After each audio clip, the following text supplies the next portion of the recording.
News नशा, आदत हर खबर की। सभापति महोदय, देश की अर्थव्यवस्था पर माननीय वित्त मंत्री ने जो श्वेत पत्र लाया है और सदन में जो पेश किया है, जिस पर चर्चा आज हो रही है, मैं उसका स्वागत करता हूं।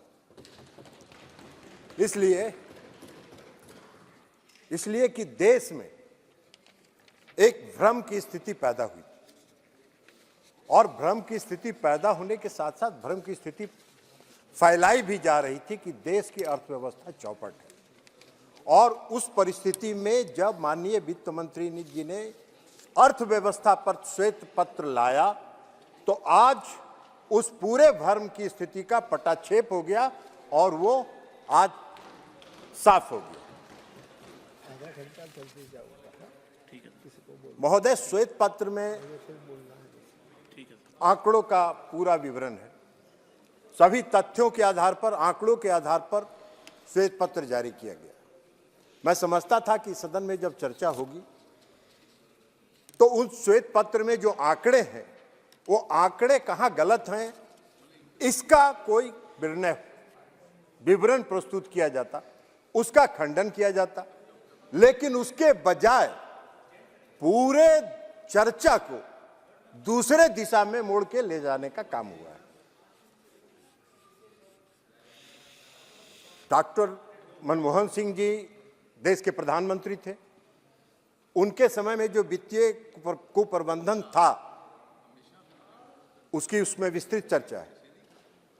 अलग अलग भाग में उसकी चर्चा की गई है कि कहां कहां वित्तीय कुप्रबंधन था। मुझको भी उनके प्रधानमंत्रित्व काल में इस सदन का सदस्य रहने का सौभाग्य प्राप्त हुआ था और मैंने उसमें देखा था कि कहां कहां मिसमैनेजमेंट कुप्रबंधन हो रहा है। हालांकि मैं डॉक्टर मनमोहन सिंह जी को नहीं कहता, डॉक्टर मनमोहन सिंह जी बहुत साफ आदमी थे, लेकिन उनके इर्द गिर्द जितने लोग थे वो समूचे घोटाला और कुप्रबंधन के जिम्मेवार थे और डॉक्टर मनमोहन सिंह जी मूक दर्शक बेचारे देखते रहते। तो इसलिए उसकी विस्तृत चर्चा है। कितना ऋण दिया गया, कहां कितना ऋण किसको मिला, ऋण जो ज्यादा दिया गया उसकी भी विस्तृत चर्चा है। और ऋण जब ज्यादा आप दे दीजिएगा तो नेचुरली अर्थव्यवस्था पर उसका कुप्रभाव पड़ेगा। अभी चर्चा हो रही थी, माननीय गौरव गोगोई जी चर्चा कर रहे थे विजय माल्या जी को 8,040 करोड़ रुपए का ऋण कब मिला था? यह भी आप कहते गौरव गोगोई जी, अगर आप ईमानदारी से यह बात कहते कि मेरी सरकार ने विजय माल्या को 8,040 करोड़ का लोन दिया, ऋण दिया और वो लेके भाग गया, तब हम मानते कि आप ईमानदार हैं। आप तो ईमानदार हैं नहीं। आपने चोरी करवा दिया, आपने चोरी करवा दिया और जब चोर भाग गया तो हल्ला कर रहे हैं, चोर काहे भाग गया, चोर काहे भाग गया, चोर काहे भाग गया। अरे वाह भाई, आप चर्चा कर रहे थे नीरव मोदी की, आप चर्चा कर रहे थे नीरव मोदी की। नीरव मोदी का फ्रॉड जो डिफॉल्ट था, गारंटी डिफॉल्ट, कब शुरू हुआ? 2011 में शुरू हुआ, जब डॉक्टर मनमोहन सिंह जी की सरकार थी। 14,000 करोड़ रुपए का गारंटी डिफॉल्ट हुआ। आप मूक दर्शक बने हुए थे, आप मूक दर्शक बने हुए थे। आपका यही वित्तीय प्रबंधन था, यह आपका वित्तीय कुप्रबंधन था। अगर आप ये कहते कि यह हमसे चूक हुई, हमारी सरकार ने यह गलत किया, तो हम मानते कि आप ईमानदार हैं, आप ईमानदार राजनेता हैं। तो आप आज कह रहे हैं कि नीरव मोदी भाग कैसे गया, उसको क्यों नहीं पकड़ के ला रहे हैं? अरे आपने सारा इंतजाम कर दिया, 14,000 करोड़ रुपया जब उसके जिम्मे लगा दिया तो भाग गया। अब भाग गया तो ये सरकार प्रयास कर रही है उसको वापस लाने के लिए। अब वो विदेश में भागा हुआ है और आपका अगर कोई प्रभाव है अभी भी तो जाके ले आइए उसको पकड़ के। देखिए कि वर्तमान सरकार उसको जेल में बंद कर देती है कि नहीं कर देती है। आप चर्चा कर रहे थे मेहुल चौकसी की। मेहुल चौकसी नवंबर 2010 से अप्रैल 2014 तक 8,738 करोड़ रुपए का उसने फ्रॉड किया बैंक के साथ। किसकी सरकार थी? आपकी सरकार थी, डॉक्टर मनमोहन सिंह जी की सरकार थी। और यही तो श्वेत पत्र है। और श्वेत पत्र में है क्या? आपके वित्तीय कुप्रबंधन की चर्चा है श्वेत पत्र में। जो काम आपने किया है उसी को दर्शाया गया, उसी का आईना है इस श्वेत पत्र में। और आपको खराब लग रहा है। मनीष तिवारी जी बोल रहे थे, उन्होंने चर्चा शुरू की। उन्होंने कहा राइट टू एजुकेशन एक्ट हमारी सरकार ने शुरू किया। अरे इस देश में सर्व शिक्षा अभियान किसने शुरू किया था? इस देश में सर्व शिक्षा अभियान 2004 में 9वीं पंचवर्षीय योजना में आदरणीय अटल बिहारी वाजपेयी जी ने शुरू किया था। और उस समय राज्य और केंद्र की हिस्सेदारी 85% केंद्र की थी और 15% राज्य की हिस्सेदारी थी। आप वह 10वीं पंचवर्षीय योजना में भी लागू रहा, 11वीं पंचवर्षीय योजना में भी लागू रहा। लेकिन 2010 में उसको आपने खत्म कर दिया और उसको समाप्त कर दिया। और यही नहीं किया आपने। 2004 के बाद जब अटल जी ने शुरू किया था तो केंद्र की हिस्सेदारी थी, और जब आपने उसको खत्म किया तो सारा उसका लायबिलिटी राज्यों के माथे पर थोप दिया। और जितनी बहाली आपने की थी सब स्टेट्स के माथे पर थोप देने का काम किया। और 2010 में आप एक नया कानून लेके आ गए, राइट टू एजुकेशन। वाह भाई, यही आपका प्रबंधन था, यही आपके जनहित के काम थे, यही आप जनहित के काम कर रहे थे। यह कौन सा तर्क हुआ? तो कुतर्क आप अगर देते रहेंगे तो उसका तो कोई जवाब नहीं। मनरेगा की चर्चा कर रहे थे। आपने जब मनरेगा शुरू किया था उस समय 145 रुपए था मैंडेज, उसका जो मजदूरी था।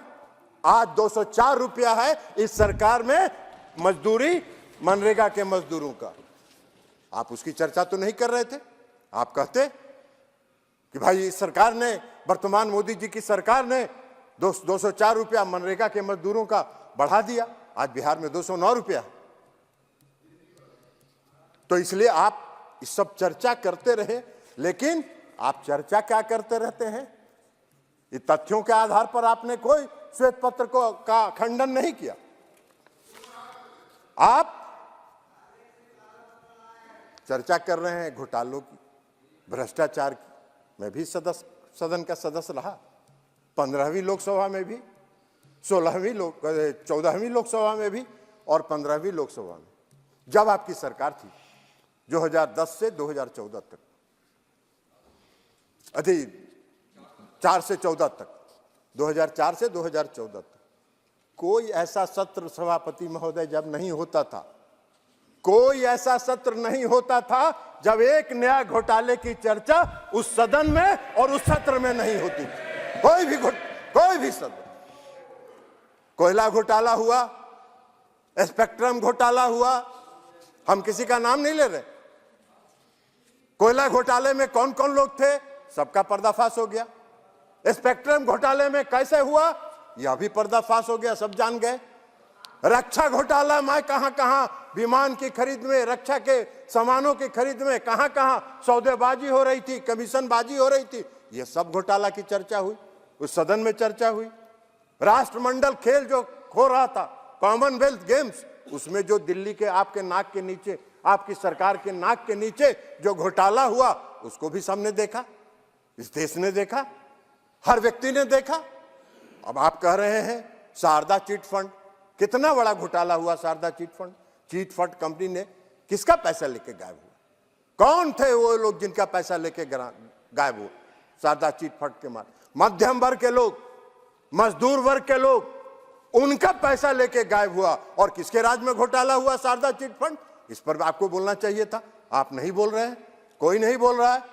तथ्यों के आधार पर आपका बोलना चाहिए, वह भी आप नहीं बोल रहे। कौन सा चर्चा करना चाहते हैं? और लेकिन हाँ, एक बात तो जरूर आपको कहना चाहिए था, आपको यह बात ईमानदारी से कहना चाहिए था। आप भी सदन के सदस्य हैं कि 10 वर्षों में 2014 से 2019 तक मैं इस सदन का सदस्य नहीं था, लेकिन 2019 से हूं। आज तक कोई घोटाले की बात तो आप नहीं कर पाए, आज तक कोई घोटाले की चर्चा तो आप नहीं कर पाए। आप कोई घोटाला नहीं बहुत होता है तो घूम फिर के एक ही आदमी का नाम उजागर करते रहते हैं। अरे भाई, उनसे आपका कुछ व्यक्तिगत है मामला तो जाके बाहर में मिलजुल के सलट लीजिए, बात खत्म हो जाएगा, सलट लीजिएगा। आप यह क्यों संदेश उसको देना चाहते हैं कि मेरे पास आओ, मेरे पास आओ? तो इसलिए यह बात तो नहीं हुआ, आज तक कोई घोटाले की चर्चा नहीं हुई। आप स्याह पत्र लेके आए, हमने अखबारों में देखा।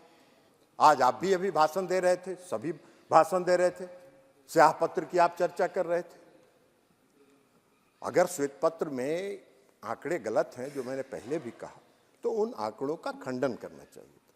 उन आंकड़ों को, चूंकि उसमें तो तुलनात्मक है, 2004 से 2014, 2014 से 2024 दोनों तुलना टेबल बना के दिया हुआ है। तो टेबल को आप कॉन्ट्राडिक्ट करते, एक एक आंकड़े को आप कॉन्ट्राडिक्ट कर सकते थे, जो आप नहीं कर पा रहे हैं। लेकिन आप कर क्या रहे हैं? फिर वहीं घूम फिर के आ जा रहे हैं, कोई घूम फिर के आ जा रहे हैं सीबीआई और ईडी पर।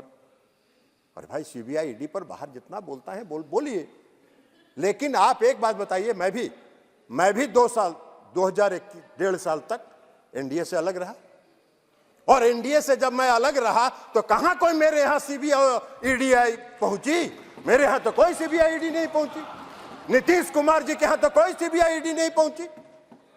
नीतीश कुमार जी भी विपक्ष के सूत्रधार थे जब हम अलग थे एनडीए से, तो नीतीश जी के यहां तो कोई नहीं पहुंची, हम लोग के यहां किसी के यहां नहीं पहुंची। लेकिन रोपे पेड़ बबूल का तो आम कहां से होए? अगर करिएगा भ्रष्टाचार तो फल तो मिलेगा ही उसका, कांटा तो गड़ेगा ही, मीठा आम कहां से मिलेगा? तो ये तथ्य है। तो इस तथ्यों के बजाय आप कह रहे हैं कि ये जो श्वेत पत्र आया है, ये श्वेत पत्र हमारी पूर्ववर्ती सरकार के इमेज को टार्निश करने के लिए लाया जा रहा है। काहे का किसी का इमेज टार्निश करके? जो तथ्य है, जो सही है, जो आंकड़े हैं, वो सदन के सामने और इस देश के सामने रखा गया है। तो इमेज इसमें कहां टार्निश हो रहा है? हाँ, अगर आपने कुकर्म किया है तो स्वाभाविक तौर पर आपको इमेज टार्निश होने का आपको लगेगा भ्रम, आप उसके भ्रम के शिकार हैं। लेकिन अगर आप भ्रम हैं तो उसका क्या किया जाएगा? तो इसलिए अध्यक्ष महोदय, जब भ्रष्टाचार करिएगा तो उसका भुगतना तो उसके लिए आपको पड़ेगा, और वो अगर भुगत रहे हैं तो उसके लिए श्वेत पत्र पर बोलने के बजाय आप राजनीतिक विलाप नहीं करिए, और उन तथ्यों के आधार पर अगर कोई आंकड़े हैं तो उन आंकड़ों को रखिए। और यही बात हम कहते हुए फिर से माननीय वित्त मंत्री जी को बधाई देते हुए श्वेत पत्र लाने के लिए और देश की अर्थव्यवस्था के संदर्भ में पूरे देश को अर्थव्यवस्था से अवगत कराने के लिए मैं उनको बधाई देता हूं, और बधाई के साथ मैं अपनी बात समाप्त करता हूं। बहुत बहुत धन्यवाद। बहुत बहुत धन्यवाद। और आप हमसे जुड़े रहने के लिए सब्सक्राइब करें YouTube पर, फॉलो करें Twitter पर और लाइक करें Facebook पर। और ज्यादा जानकारी के लिए आपको टाइप करना होगा सिर्फ न्यूज़ नशा।